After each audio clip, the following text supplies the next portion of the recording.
Good morning, everybody. Welcome. I am Mel Soul, Director of Instruction and Master Professional at the Mel Soul Golf School. We're here on a beautiful spring day at Paulie's Plantation Golf and Country Club. Great time to come to golf school in March, April and May. So today I'm going to follow up on last month's tip. Last month's tip we talked about increasing power, increasing body rotation.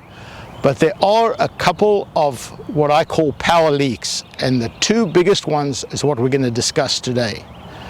So the first one, we spoke about starting the downswing with the hip bump, and I've covered that in various tips.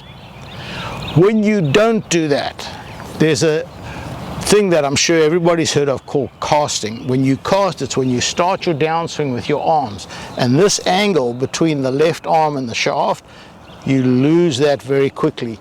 And when you lose that there, you lose all kinds of clubhead speed down here. But not only that, when you come in here, the clubhead ends up passing the hands. When the club passes the hands, you end up adding loft. When you add loft, you lose. So there's a power leak when you do the cast. The way to prevent that is to make sure you start. You can see the angle between the shaft and the arm stays the same as I come down to here. There's no change in that angle. From here, I'm going to create a lot of clubhead speed. The second power leak is chicken wing. So when you go through it, when this arm breaks down, the lead arm, when it breaks down, it prevents what we call the release. And so you end up hitting the ball. When I look at the videos of students with a chicken wing, the club face is always like that. So it means that they're adding loft. Sometimes, most of the time that they miss hit, the ball's going to go to the right, because with the chicken wing the club face is going to stay open as well, because you can't get the toe to turn over if you've got the chicken wing. You physically, if I take that arm, no matter how hard I try, I can't turn it.